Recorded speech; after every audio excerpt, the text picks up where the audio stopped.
Pada 9 September 1996, Sofia Silvia yang berusia 16 tahun sedang mengerjakan pekerjaan rumah di beranda rumahnya. Ketika malam tiba, ia segera dipanggil untuk makan malam, namun dirinya tidak ditemukan. 5 minggu kemudian, tubuhnya yang sudah membusuk ditemukan di sebuah kolam di King George Country, Virginia. 7 bulan kemudian, pada 1 Mei tahun 97, Christine Fix yang berusia 15 tahun dan adiknya yang berusia 12 tahun yang bernama Kathy turun dari bis sekolah sekitar pukul 3 sore.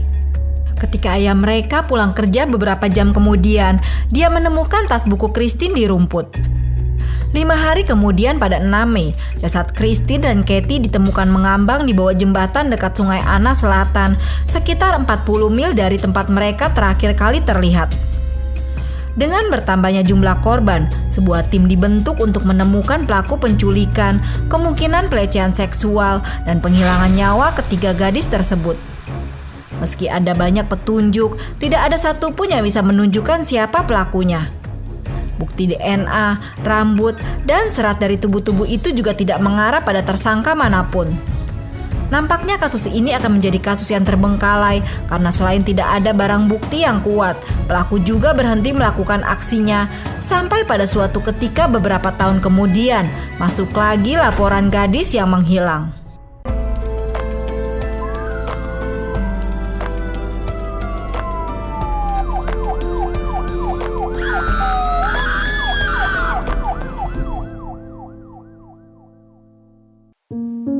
Di suatu hari yang hangat dan cerah di tanggal 24 Juni 2002, Kara Robinson Chamberlain, 15 tahun, sedang berada di rumah temannya di Lexington County, South Carolina.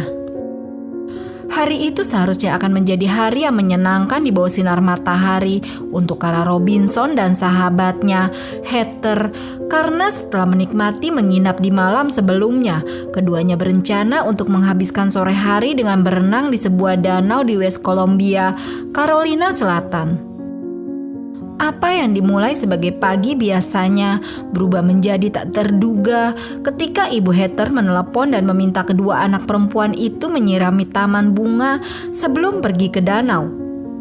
Untuk memperlancar prosesnya, Kara menawarkan diri untuk melakukan pekerjaan itu sementara temannya mandi.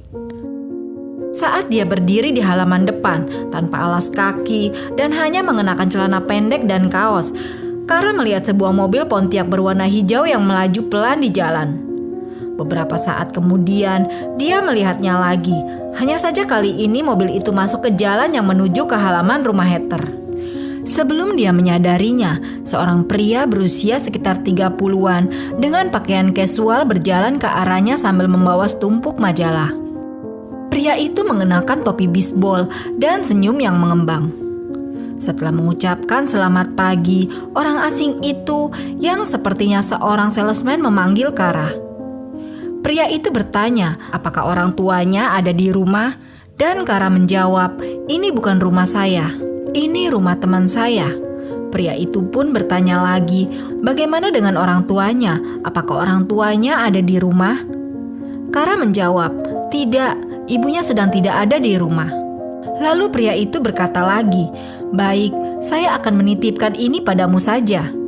Memanfaatkan kepolosannya, dia mendekati Kara, berpura-pura memberikan beberapa contoh majalah yang dijualnya.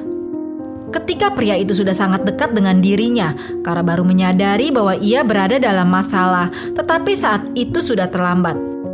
Dengan wajahnya yang hanya berjarak beberapa inch dari Kara, pria itu mengeluarkan senjata dari ikat pinggangnya dan menodongkannya ke sisi kelapa Kara.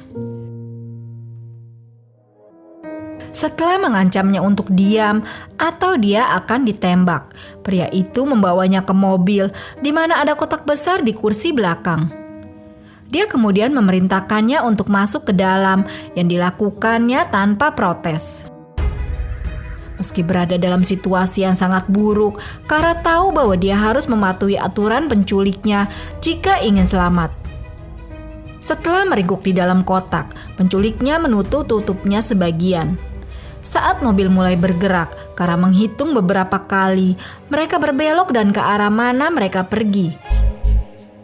Bertekad untuk melarikan diri pada kesempatan pertama, dia mencoba mengingat rute yang mereka ambil agar bisa menemukan jalan kembali ke rumah Heather. Dia juga memperhatikan bahwa pria itu merokok Marlboro merah dan mendengarkan radio rock klasik. Kara kemudian menghafal nomor seri di dalam kotak plastik tempat ia dipaksa berlutut. Pada suatu titik di perjalanan, Kara merasakan mobil menepi dan berhenti. Pengemudi membuka tutup kotak, menyumpalkan sesuatu ke mulutnya, memasang borgol berlapis bulu di pergelangan tangan, dan mengikat pergelangan kakinya. Setelah yakin bahwa Kara tidak bisa pergi kemana-mana, dia menutup kembali kotak itu dan menyalakan mesin. Beberapa saat kemudian, mobil berbelok tajam sebelum sekali lagi berhenti. Penculiknya menarik kotak dari kursi belakang dan menyeretnya di atas permukaan yang kasar sebelum masuk ke dalam rumah. Kara berusaha untuk tetap tenang, namun tiba-tiba dia mendengar suara pintu yang terkunci dengan kencang tepat di belakang mereka. Di dalam rumah, Kara dikeluarkan dari kotak dan diizinkan untuk merenggangkan kakinya. Saat Kara melihat sekeliling, dia menyadari bahwa mereka berada di sebuah apartemen yang berperabot lengkap namun berantakan. Pria penculik itu duduk dan memeluknya. Saat duduk bersama di ruangan yang kacau itu, Kara bertanya-tanya dengan keras apakah ada yang mencarinya. Meskipun anggota tubuh Kara masih terikat, matanya tidak ditutup sehingga ia bisa melihat sekelilingnya. Dia terkejut menemukan tempat itu dipenuhi dengan kandang dan akuarium yang semuanya berisi berbagai hewan kecil. Sebelum melakukan hal yang tak terelakkan, pria itu mengeluarkan pulpen dan buku catatan. Pria itu menghabiskan waktu 1 jam berikutnya mengajukan pertanyaan-pertanyaan pribadi dan mencatat jawabannya. Setelah mendapatkan semua informasi yang ia butuhkan, selama 18 jam berikutnya, Kara diperkaos berulang kali. Khawatir bahwa penyerangnya akan menjadi kejam jika dia melawan, dia menahan keinginannya untuk berteriak dan melawan. Untuk menanggung apa yang terjadi padanya, dia telah mencoba yang terbaik untuk melepaskan diri dari kenyataan. Sementara tubuhnya dieksploitasi pria asing ini, dia sengaja membiarkan pikirannya melayang ke suatu tempat yang jauh, di mana dia merasa aman dan teralihkan dari hal yang sedang ia alami. Di sela-sela pemerkosaan itu, Kara berusaha berbincang dengan penyerangnya dengan cara lebih seperti seorang kekasih daripada seorang pemerkaos. Dengan hati-hati, dia mencoba mendapatkan kepercayaan penyerangnya dengan memuji egonya yang dia tahu bisa membuatnya merasa sangat dihargai. Meskipun dia seringkali ditolak oleh penyerangnya, Kara rela memainkan peran sebagai pengagum yang patuh hanya demi harapan bisa bertemu keluarganya lagi. Di saat pria tersebut beristirahat sebelum melakukan aksi bejatnya lagi, pria itu seringkali melakukannya sambil bermain game.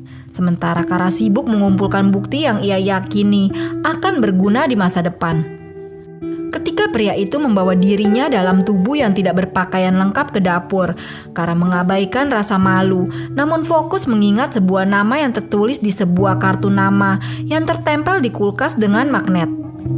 Pada saat mereka meninggalkan ruangan, dia telah mencatat nama dokter gigi dan dokter pribadinya dalam ingatannya. Ketika ia diizinkan untuk menggunakan kamar kecil, Kara melihat adanya produk kebersihan wanita serta sikat rambut dengan helaian rambut berwarna merah panjang yang kusut di bulu-bulunya. Pengamatan ini membawanya pada kesimpulan bahwa ada seorang wanita yang tinggal di tempat itu atau sering berkunjung. Pada momen krusial, pria itu secara tidak sengaja meletakkan senjata dalam jangkauannya. Meskipun ada kemungkinan dia bisa saja mengambilnya saat pria itu tidak melihatnya, sesuatu di dalam diri Kara telah mengatakan kepadanya bahwa jika ada yang tidak beres, mungkin malah dia yang akan kehilangan nyawanya. Dikarenakan hal inilah, walau tidak mudah, dia merasa bahwa dia harus menunggu sedikit lebih lama untuk bergerak. Dia mengabaikan kesempatan tersebut. Pada tengah malam, penculik Kara memberinya pil untuk membuatnya tertidur. Sebagai keamanan tambahan, dia telah menambatkan salah satu kaki Kara ke tempat tidur dan memastikan borgolnya terpasang dengan benar sebelum dia masuk ke samping Kara, memeluknya, dan tertidur. Kara terbangun sebelum fajar menyingsing dan mendapati penculiknya masih tertidur lelap. Sadar bahwa mungkin ini adalah satu-satunya kesempatan yang ada untuk melarikan diri, dia berhasil menggeliat melepaskan satu tangannya dari borgol.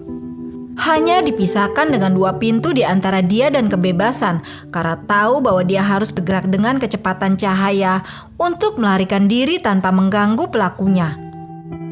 Dengan mengarahkan seluruh kekuatannya, dia berlari kencang melewati pintu kamar tidur dan langsung menuju pintu depan dalam hitungan detik.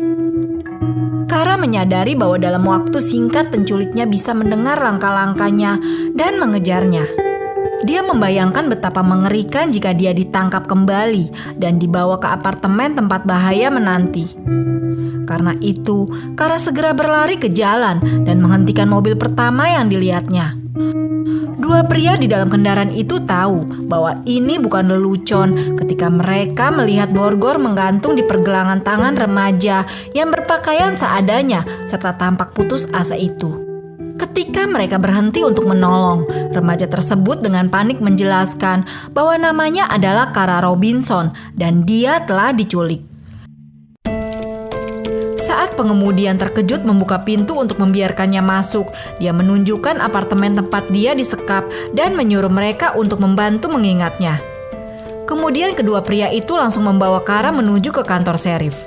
Kara kemudian mengingat bahwa ketika dia menceritakan kisahnya kepada petugas yang sedang bertugas, petugas tersebut menatapnya dengan sedikit skeptis.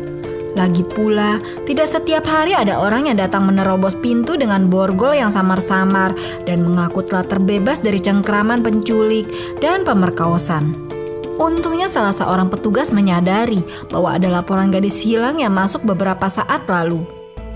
Dan dari hasil investigasi awal terhadap Kara, diyakini bahwa dia dan gadis yang dilaporkan hilang di West Columbia adalah orang yang sama. Para deputi bergegas membawa Kara kembali ke komplek apartemen dengan harapan dapat menangkap pelaku sebelum dia menyadari bahwa Kara telah pergi. Ketika manajer properti turun tangan untuk membantu, informasi yang Kara berikan sangat berharga. Kara memberitahu bahwa penghuni apartemen itu adalah seorang pria berjenggot dan seorang wanita berambut merah. Mendapatkan info tersebut, satu-satunya penyewa yang dapat ia pikirkan yang sesuai deskripsi tersebut adalah Richard dan Hope Evonis. Dan ketika para penyelidik mengetahui bahwa pasangan tersebut juga memiliki mobil Pontiac Trans AM berwarna hijau, mereka tahu bahwa mereka berada di jalur yang benar. Para petugas bersama manajer properti langsung bergegas ke unit yang dimaksud. Ketika petugas mengetuk pintu apartemen tersangka dan tidak mendapat jawaban, sang manajer mengizinkan mereka masuk dengan kunci miliknya. Sayangnya, sesaat mereka masuk di dalam unit apartemen tersebut, sudah tidak ada siapa-siapa. Kecewa karena buruannya tidak ada di lokasi, para petugas memutuskan untuk memeriksa ruangan apartemen tersebut dengan harapan bisa mendapatkan informasi apapun mengenai penghuninya. Di saat mereka melakukan pencarian ini, mata mereka tertuju pada suatu benda yang mungkin akan menjadi sebuah titik terang penyelidikan. Benda itu adalah sebuah kotak penyimpanan yang ditemukan agak tersembunyi, jauh dari pandangan mata. Saat kotak itu dibuka, di dalamnya tersimpan tumpukan kliping koran di mana semuanya berkaitan dengan penculikan dan penghilangan nyawa 3 gadis usia sekolah di Virginia yang terjadi beberapa tahun sebelumnya.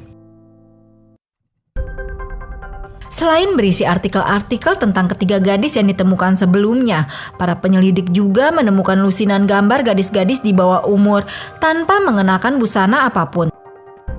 Beberapa gambar bahkan menunjukkan pelecehan seksual terhadap anak yang dilakukan oleh pria penculik tersebut, di mana identitasnya diketahui kemudian dari hasil visum terhadap Kara bernama Evonis yang berusia 38 tahun.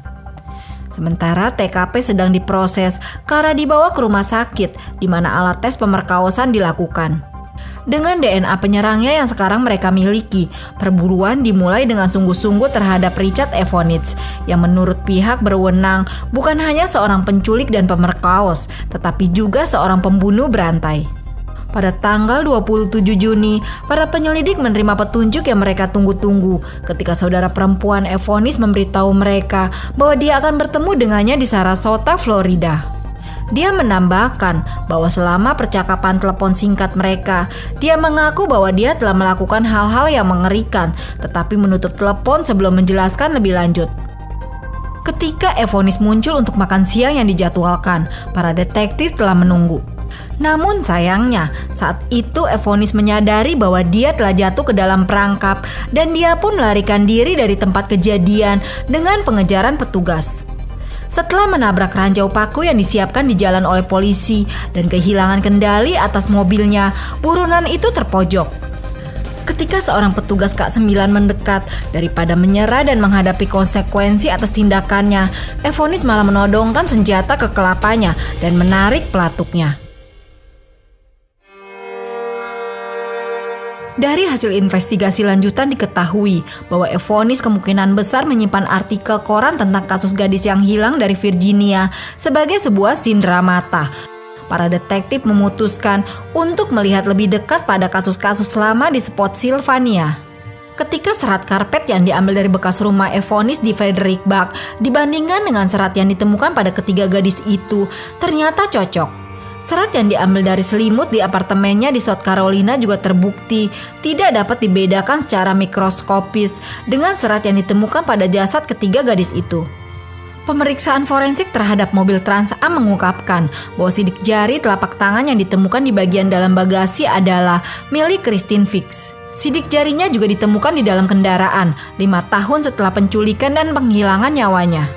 Serat biru yang ditemukan menempel pada jasad korban cocok dengan bulu palsu pada borgol yang dikenakan Kara saat ia melakukan pelarian nekatnya. Ternyata semua gadis itu diculik di siang bolong dari halaman depan rumah mereka sendiri atau rumah tempat mereka tinggal. Sementara untuk Kara sendiri, setelah cobaan berat yang dialaminya, daripada menikmati pujian yang diberikan kepadanya, dia hanya ingin hidupnya kembali normal.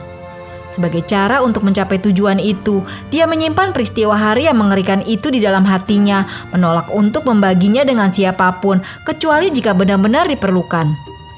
Orang tuanya akan secara terbuka meratapi kenyataan bahwa putri yang pernah mereka kenal tidak lagi ada. Remaja yang dulunya ceria dan penuh kasih sayang itu, sekarang menjadi pendiam dan menjaga emosinya. Sheriff Leon Lott sangat mendukung Kara sejak awal. Dia terkesan dengan ketenangannya dalam menghadapi situasi mengerikan dan yakin bahwa Kara memiliki potensi besar sebagai anggota kepolisian. Pada tahun 2010, 8 tahun setelah pertemuan yang nyaris fatal dengan seorang pemerkaos dan pembunuh sadis, Kara lulus dari Akademi Kehakiman Carolina Selatan. Pada bulan April 2011, ia menikah dengan sesama petugas bernama Joseph Chamberlain. Saat ini, pasangan ini adalah orang tua yang bangga dengan 2 putra yang masih kecil. Meskipun Kara menikmati waktunya di kepolisian, ia memutuskan untuk mengesampingkan karirnya pada tahun 2013 untuk fokus pada keluarganya. Saat ini, Kara menjadi pembicara utama dan pejuang media sosial yang sangat dicari, yang tidak hanya membagikan kisahnya kepada khalayak luas, tetapi juga mengedukasi mereka tentang cara untuk tetap aman di dunia yang penuh dengan bahaya tersembunyi. Kara juga aktif di TikTok dengan nama akun Kara Robinson Chamberlain.